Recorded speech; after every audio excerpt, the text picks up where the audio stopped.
nurses. We also have Des and Ann that are part of the team here as well. We just wanted to make a presentation for you guys to let you know a little bit about what our program does here at Memorial Hospital, and then who we also have available as our team. So if you look right here, this is all of our team. We have 10 nurses that work in the emergency room that perform SANE exams. So 9 out of the 10 are SANE adult, adolescent, and pediatric trained. Des is adult and adolescent as of right now, and will soon be pediatric trained. Okay. So, what is SANE? So the acronym SANE, if everybody isn't familiar with it, is the Sexual Assault Nurse Examiner. We provide forensic interviews for victims of domestic violence, sexual assaults, interpersonal violence, and these are some of the other things that we also do. We do evidence collection. So this is kind of what a kit looks like. This isn't our exact kit. This is just one we pulled off the internet. But our kits have we have swabs.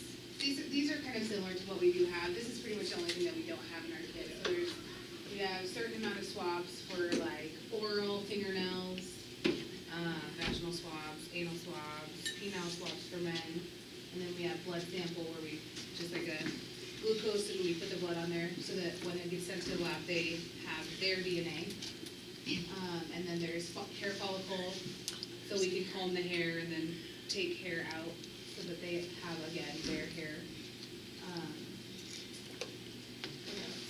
If they say that their person that assaulted them kissed their neck or their chest, we can go just in that area where they stay and hopefully get a sample from there too. And the kits are provided from the state of Wyoming, from the Division of Victim Services, so they're consistent throughout the state. Yeah. They come from the crime lab, so we just call once we get to a certain number, and then they send us more. And those are all free of charge from the state of Wyoming. We also provide advocacy, so we're not the advocates, but we call an advocate in. So we'll talk a little bit more about that later. We also provide prophylactic medication, so a patient can either decide to get prophylactic medication or not. That is their choice. So the biggest thing is when we have a patient come in is for them to know that this is all their choice. They have the right to refuse anything that they want, and they also have the right to say stop at any point. We don't want to re-victimize another patient. That's not the thing that we want. So we just want to make sure that they know that they're in control, because they have lost control when they come to us. So we want to reiterate that they are in control once they're in our facility. And it's prophylaxis for STI and pregnancy. We also do photographic documentation. So that's a little picture of something that we do have. We have a ruler like that in our SANE room. And then we also bag evidence. So not everybody comes in and has their evidence with them. So i.e. like their underwear, their clothes, anything like that. But if they do have it, we ask if we can take it, because that will also help in their case, but we don't force them to. And if they do provide it, then there is a way that they can get reimbursed, because once it's gone, they're never getting it back. So a lot of people, like, we've had some people that, they got a new pair of jeans or, a new bra or whatever, and we take it, and they're like, well, I just barely got that, or a brand new leather jacket or something. So we just they can fill out a form, send it into the state of Wyoming, and then they'll get reimbursed for their stuff. And we have all of those paperwork available for the patients. And we can walk them through step by step. If they don't want to do it right away, they can either come back when they're ready to do it, or they can follow up with the Family Justice Center, and the Family Justice Center will walk them through. Or if they have an advocate, their advocate will also walk them through how to fill that out. And the photographs aren't mandatory. They have to sign a consent form for photography, but we do try to, we don't force them to do it, but we try to explain why it's important, because if this was our patient in court, we can say, red circular abrasion, and people don't know what that means. But if you can say this red circular abrasion right here, then they kind of get an idea, oh, that maybe looks like a bite mark. So it's better to be able to see it and have the documentation.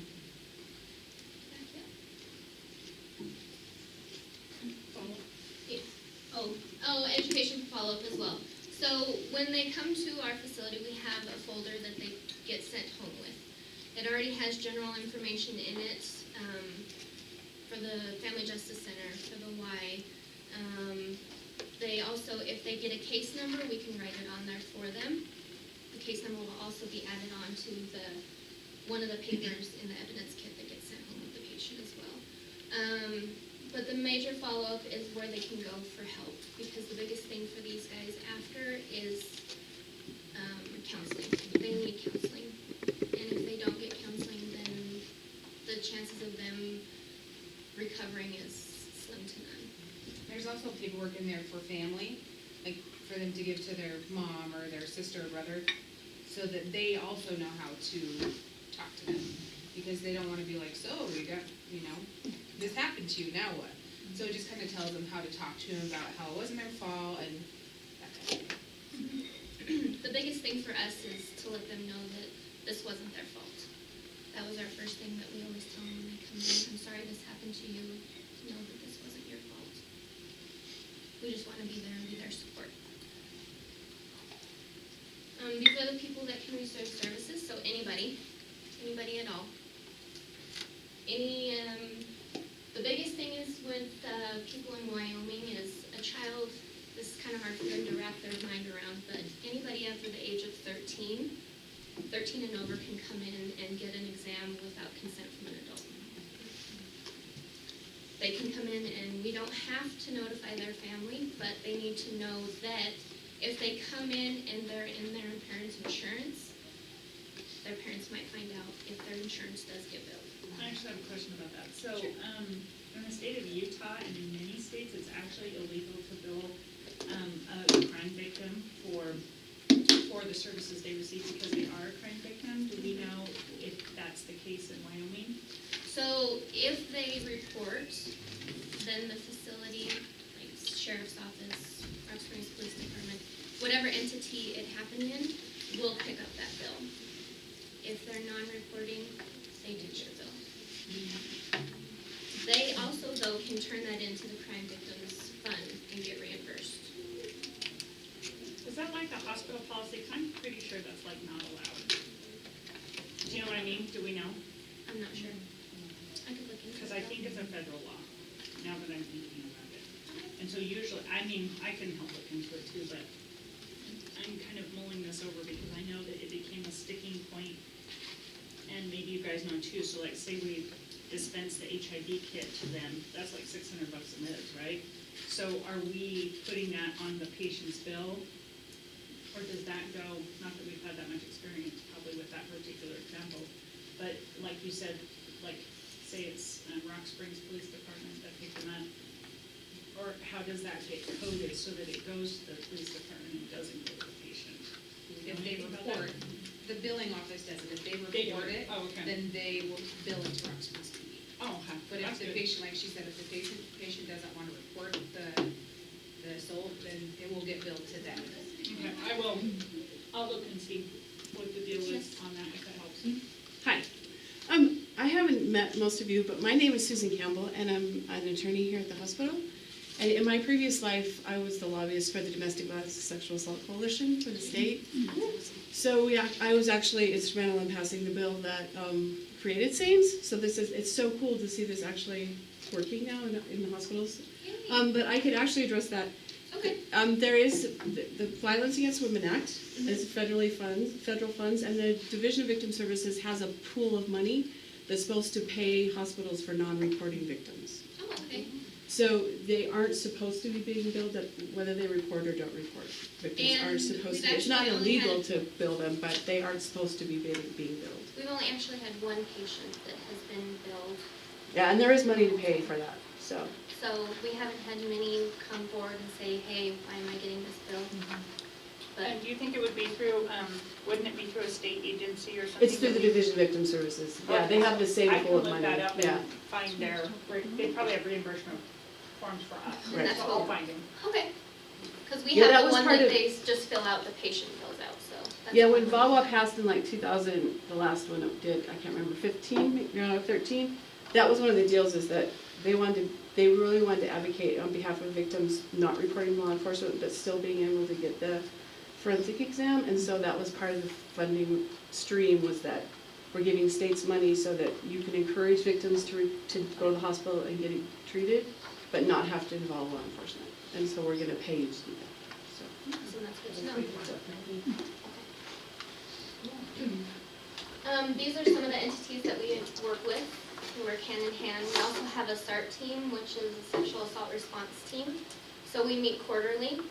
I'm the only one that currently goes for our group, and I meet with all of these, and then we talk about the victims that we've seen, and then we also talk about problems we've had with other entities, and then we bring up things that we're concerned about as well. So these are all the ones that we work hand in hand with. Oh, you're good, go ahead. We just put this one in just so that you guys kind of know what sexual assault is. I know it's kind of graphic, I apologize, but.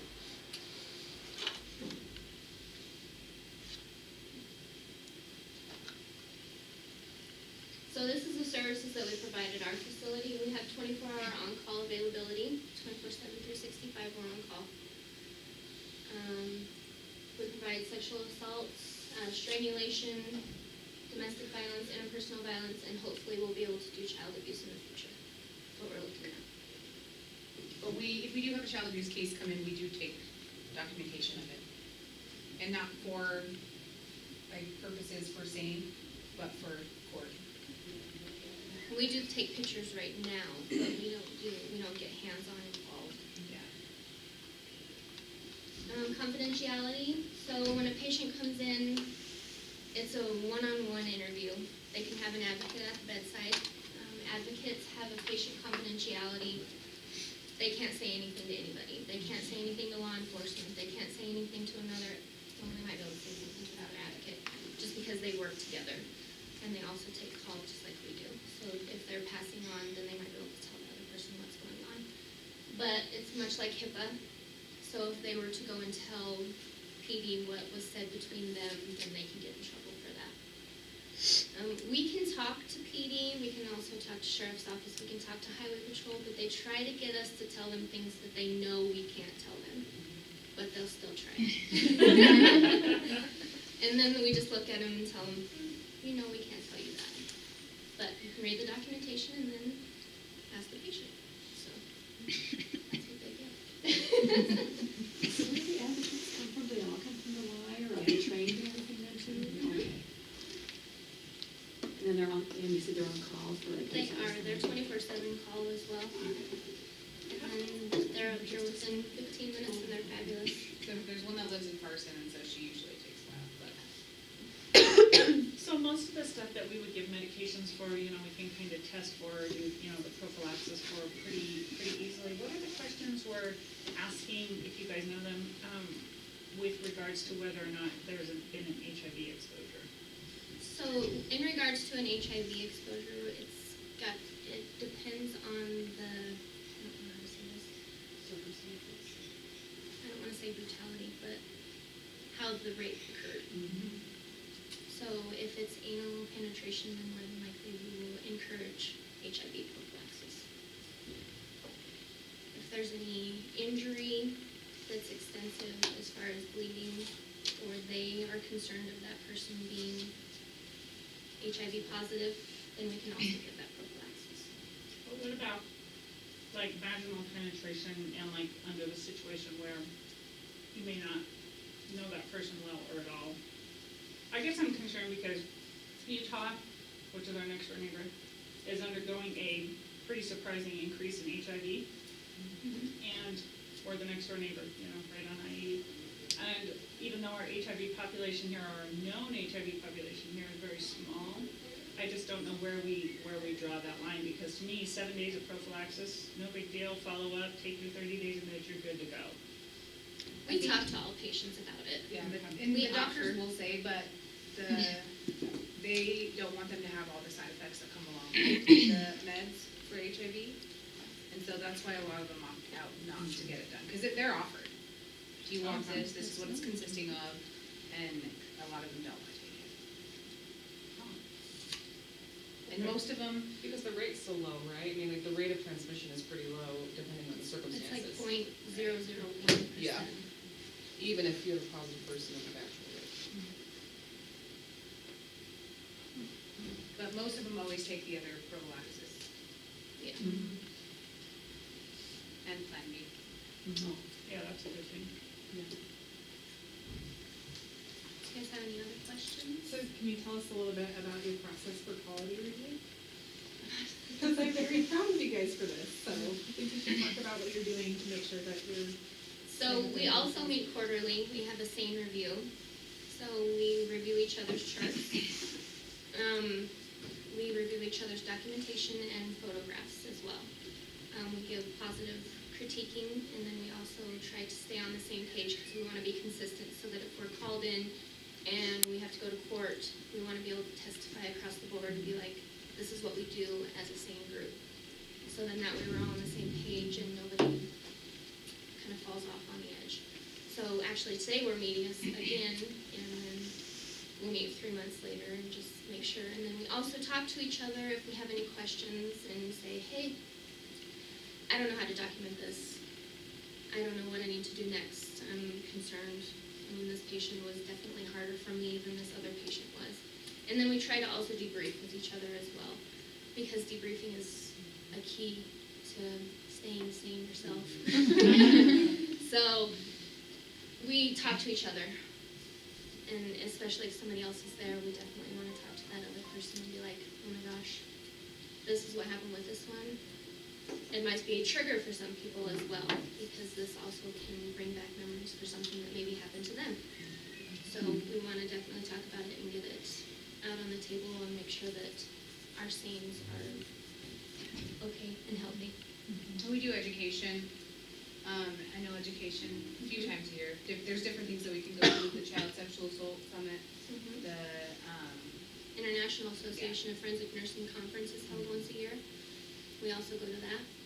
And then we also go to the coalition does, what is that one? I know they renamed it this year, so. The violence against women. I don't remember what they renamed it to, but it was kind of like the adult sexual assault one, but they kind of renamed it and said it's just violence against. It's not even just women though, it's like No. adults.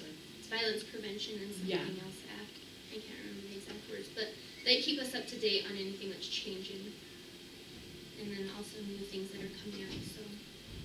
They have different cameras that we can use, but we chose to just use a regular camera that you can zoom in on. We have a love-hate relationship with it. But other than that, we can also do. Storage of the charts too and the photos, just so that people know. Okay. Your test that. So chain of custody is a big thing with us, because if the more people that handle a kit or handle anything, then that chain of custody gets kind of thrown out the window. So what we do is once the kit is open inside of our SANE room, that nurse is not allowed to leave that room until that kit is completely finished. or unless they have the kit in their hand with them. Yeah, if you have to step out of that room, you have to take the whole kit with you, because you can't guarantee that nobody's going to mess with that kit inside that room. We have room 8 that was dedicated to our SANEs, so it is locked. And there's only 3 keys. I have a key, security has a key, and then we have a key that gets checked out. So if a nurse gets called in, they have to check it out, they take it, and they have to check it back in, so that it can also maintain custody. When it comes to a kit, once it's all sealed up and ready to go, then our nurse will hand it off to whatever entity they have to sign for, so that it maintains chain of custody as well. If they don't report where you stores. It can still go to the appropriate entity, so we just try to ask whomever if they would not mind telling us where it happened, Rock Springs, Green River, just so that we can get it to the appropriate entity. They still get their 9 number with the kit, so the only thing that's on the kit is their 9 number, no identifying anything, so that that person cannot be contacted by whatever entity it goes to. So then if they ever want to report they have their 9 number, they can go to that entity and they can be like, that's my kid, I want to report now. So, and there is no statute of limitations in the state of Wyoming, so you can take however long you want and then come forward. there a very big percentage that choose not to report? Let's see, we saw, this year so far, we've seen, I think 18 cases, and only 2 have not reported. We try to encourage them to, but we don't tell them that they have to, but we just strongly encourage. How many SANE nurses are there? How many do we have? We have 10. Oh, wow. Do you have to be an ER nurse to do it? We actually have one on med Tanya. floor. Yeah. Tanya Tanya's on Neely that. is the same nurse, and she works on medical floor.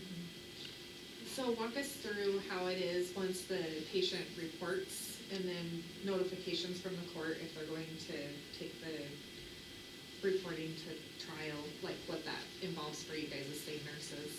Unfortunately, we don't get any information until we get a call from the prosecuting attorney that says, hey, You gotta subpoena. this case is going to go to court, you're going to be subpoenaed to court. So if you're staffing, somebody might have to take your shift, Yes. and off you go. But our prosecuting attorney, we work really well with him. His name is Gary Medenti. He calls me and he'll tell me, or he'll call whomever the nurse is that is in the case, and they'll be like, hey, we need to meet. This is what's going on. This case is probably going to go to court. Most cases have pled out because they don't want to be put on the stand and kind of ridiculed in front of people. So most times suspects will take a plea. You did have a good one though. What's the time frame usually from time you say a patient comes in to when you go to court? Let's just take, for instance, this one that's going right now. This case happened in January of 16. They don't see it going to court until January of 17. So are you allowed to review what you did? Because I know a year's time, it's... Yes, you just have to put kind of a little addenda in there that says why you're in the chart. Okay. And usually what I recommend for my SANE nurses is to print it out, and then that way they have it, and then they can either give it back to me or they can just dispose of it. Okay. Megan, do you do any follow-up with these victims, or is it the advocates that do the follow-up? Both. So we ask them before discharge if it's okay if we follow up with them, and then they just tell us yes or no. And then we just call and ask them how they're doing. If they have any questions about what the next step is, I usually give them a couple of weeks and then call them back and see, or if they just, most of them say no. But the advocates I know are really well about calling and following up with them at least a week later. They don't really give them the option of no. Yeah. Yeah. They don't know what they need at that point, Yeah. I'm sure. Well, we always tell them that they can call and ask. If they decide they have a question 2 hours after they leave, they can call. And of course, it'll take a few minutes to get back to them, but we're on call, so we can call and talk to them. Mhm. Are the advocates the ones who help them get like follow-up medical care if they need that as well? Yes, so they can, the advocates will show, they kind of give them the step-by-step afterwards. So we're kind of there is just to tell them, hey, this is what we're doing. This is the resources we're going to provide you with. Our education pamphlet kind of walks you through it as well, but these guys are your key. The advocates are kind of their key to what they need to do. And that's what we always tell them when they come in, because most of the time some people will say, no, I don't want an advocate, and we're like, but the advocates are good. Let me tell you what they'll do for you. Let me tell you that they will not talk to PD. They don't have that right to. So they're kind of your key to what you need to do in the following months, weeks, days. And they usually drive them home from the ER or take them to the safe house if that's where they need to go. So do you guys have any statistics in Wyoming of like, so those 18 people are people that were brought in or showed up at the ER, how many people don't? I don't have statistics, no, but there are a lot. I can tell you. Okay. Statistically, only 15% of victims report. 15? Wow. And even when we had, we were talking about child sexual abuse, and they said that they have like 50 to 60 calls at a certain point, and we had like 2 patients. So a lot of them we don't see. They'll go to the Family Justice Center, they get their CAT interviews, and then they usually send them to Utah. It's worse on campuses too, Yes. reporting rates. And I think just so people know too, like, sometimes we have to do kits on perpetrators, Oh, yes. because that, I was a big target for that in the beginning, I don't know why, I was the lucky one. But, like, on the perpetrator, so, if that happens, we try, whoever does the victim then, and they're on call, they'll just phone a friend and call one of us, and then whoever can come in will come in and do it on the perpetrator, so that there's no chance of anything being misunderstood in court, right? So like on some of them that I've been called in, I didn't even, and still don't know really the whole story of what happened with the victim. All I know is what I did with the perpetrator. Because And if I they, don't really wanna know. if they found your hair or somebody's hair, they could have said, well, the only reason he had the hair is because the nurse brought it. Right. So that's why. And just so you guys know, we can do both. We try not to, but we can. What we do is, we'll do strong documentation as far as that we changed our clothes and we wore a hairnet. Just so that nothing gets cross-contaminated from one room to the next. So you just need to make sure that if that does have to happen, that we document on the next person that we're going into. Clothing was changed, shoe guards were applied, as well as a hairnet prior to going into the room. Just so that you don't have to worry about that. And all documentation is protected in medical records. It's Oh, like yes. sealed and whatever, I don't Oh, know, and our even SANE the Sheriff's Drive photos as well. or. I forgot to talk about Yeah. that. We have a SANE Sheriff's Drive that only the SANE nurses have access to. This is where we store all of our photographs and our documentation, and then we have a patient log on there as well, just because I have to upload stuff to different places so that we can continue to get our grants. So we are partially grant funded through VALA and VOCA as well. So we get that money, and in order for us to keep that money, I have to upload the patients into databases so that it can stay current. But nobody can have access to that. So if you try, it will just give you a big red X. Does anybody else have any questions? So during your training, do they teach you how to talk to the victims? They give you a little bit. There's just a little bit of that education, but not much. No. They do go big on, they'll sit you in the front and they'll give you like, kind of grill you like if you were getting in a courtroom case. They will grill you like that and they'll ask you questions. A lot of it is documentation and the kit, like making sure you know how to document. Like you're not just gonna say a big black bruise. Like you have to define it, like circular, dime size and reddened, that kind of stuff. But a lot of it is that, and then I don't think that any nurse can just do it.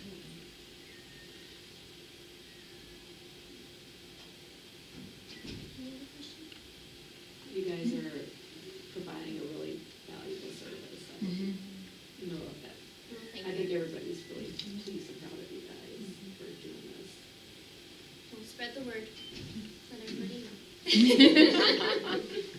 We Thank have you, one of guys. the largest teams, I would think, in the state.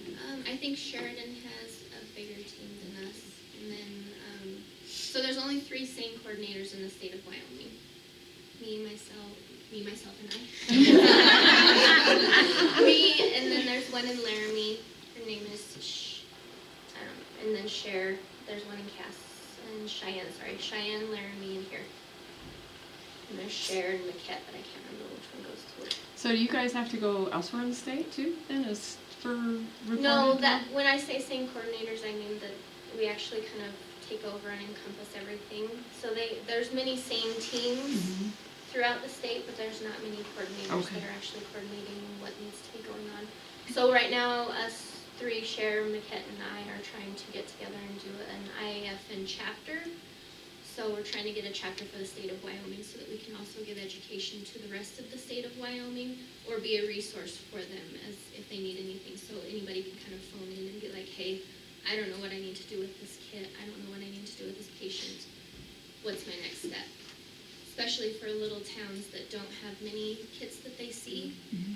So we can also be that kind of backbone for them a little bit.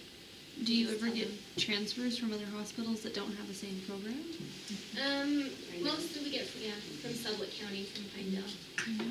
And they had 2 SANE nurses, but I just think that they didn't have enough, and so they didn't feel comfortable. Where did you get certified at? So the Division of Victim Services has provided us with 3 years of consecutive education annually. So we've just kind of sent nurses. Cool.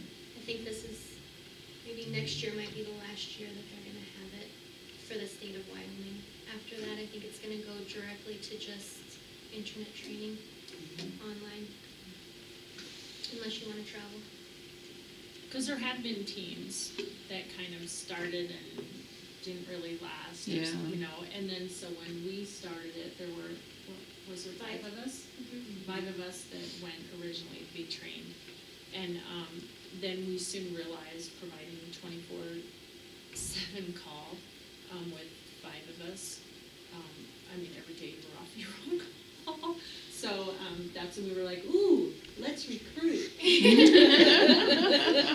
else can we send? We were taking a whole week. We were taking Only one weeks person at a was time. getting a month off, and that was it.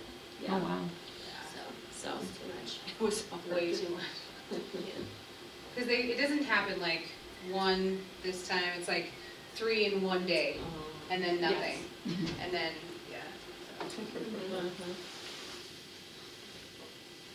And we've been consecutive with at least 1 or 2 every month. How long does a typical exam take? Our exams have been taking anywhere from an hour and a half to 4 hours, depending on how the patient is. We kind of just take it as how the patient is taking everything. We want to kind of go off of how they're feeling. We don't want to rush anything, so we'll take as long as we need to, but that's usually around how long it's been taking. I'm like 3 to 4.5. I don't know. And I don't know whether it's just I'm hyper vigilant because I have been in court, right? So You're not type A or anything. not type A at all. So, but yes, I'm in there a really long time, even after the exam, just to make sure all my documentation is clear. And then when I sleep on it the next day, then I'm like, oh, I should have wrote that. And then so sometimes I'll do like an addenda after I've thought about the case a little bit. So I guess I could talk a little bit too about the with T-System. So when we put in information into T-System, it is very generic. It's not going to say anything, and it's not supposed to say anything about the perpetrator, the victim, or anything related to the sexual assault.